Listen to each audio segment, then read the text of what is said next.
Okay, so how is the state of the knife market or knife economy right now? It's a little crazy.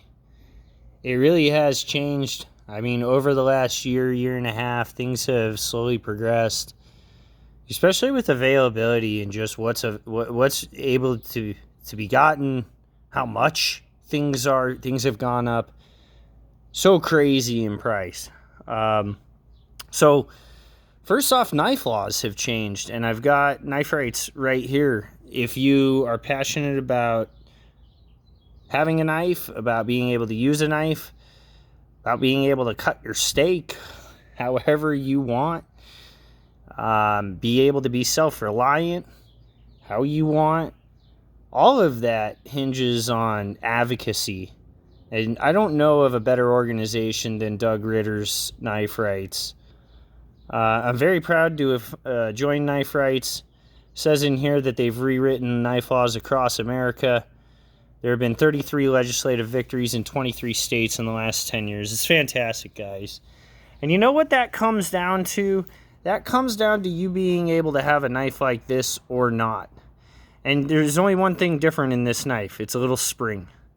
It's a little spring that for some reason legislators were very scared about after immigrants brought switchblades into America, and so they had to make them illegal. Remember, knife laws, gun laws, traditionally are going after minorities. It's a horrible thing. A war on anything is a horrible thing. It's just a way to lock people up for no good reason. And so, to stop being political about it, this is the Microtech Hellhound. Such a fantastic knife. You would not be able to have or carry this knife in many states. Where I am, it's a free state. But in a lot of states, this was illegal because of a little spring inside, right? So Knife Rights has done such a tremendous job in being able to fight for the ability for citizens to be able to carry a sharpened object however they see fit. Now, the knife market demand has also exploded. There are a lot of people that used to look at us knife people and go, you guys are weird. And then you know what? It kind of got mainstreamed. And then from that point, it looks like just the demand started skyrocketing. So it really doesn't matter what company, what country of origin, what materials, like things come and go very quick. So if you stalk the websites, the knife dealers, on the new release section, if you like something, especially right now, you better get it. Because you'll go back and look for it a few minutes later, it'll be gone. COVID shut a lot of factories down. So usually in a knife production, it could take anywhere from 6 to 8 months, maybe even more than that, in order to get a good run going. And so some companies just got slammed where they weren't able to stay open. They had to keep their doors closed as non-essential businesses. And supply and workers were very difficult to come across. Steel prices going sky high. All of that kind of contributed over the last year to really having a lack of availability to meet that new demand. Like I said, there's just so many more people that I run into that never wanted to have a nice knife. All of a sudden coming up to me and asking me for $100 to $200, what should I get? What, you? Okay. There's no shows. They've canceled all the shows. We do have Blade Show 2021 coming. Yay.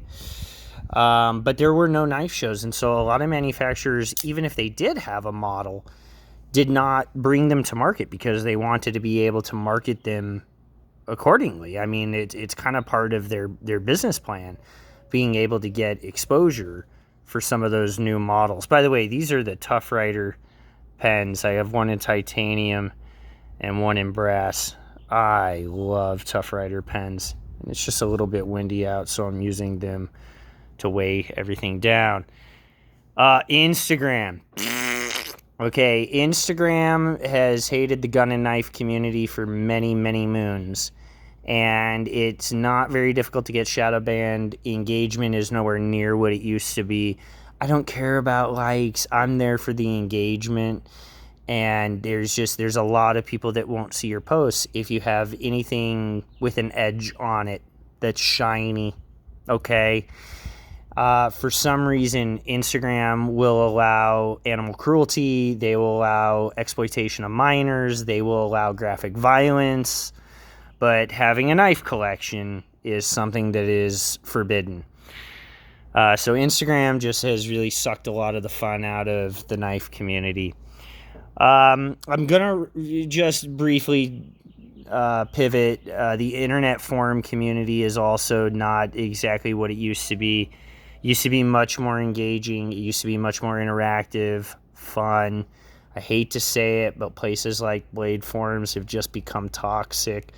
The way that the forum is run and moderated, it's hit or miss if you're going to get good information. It's hit or miss if you're going to get piled on.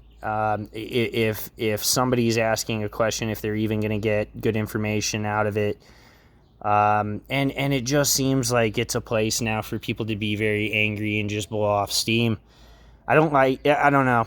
I visit it once in a while here or there.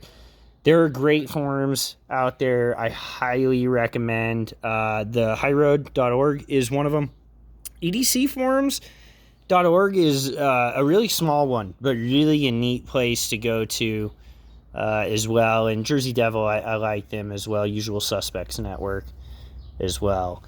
So right now, I mean, what's going on in the Blade community? It's kind of become insane. Depending on who you talk to, you can kind of see that coming for a while now. It was kind of a small hobby, and then all of a sudden you started seeing shows on TV like Forged in Fire, and which isn't even close to what we do, or at least me. But it still gets more and more people interested.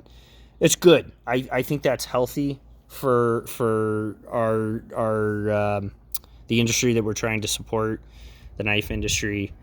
And so I do see good things ahead. I think things are opening back up with regards to Blade Show this year. I'm really excited to see in June here what new models companies are actually going to hope to release this year. And hopefully we get some new and exciting designs, because it just seems a little bit stagnant. Some of the things I've gotten on my list are older models that I've wanted on the list for a while, but just never got to them. And now I've had time to go back and get them. So that's just my thoughts. Doesn't matter what I think. It matters what you think. Please let me know in the comments section. All right, guys, take care.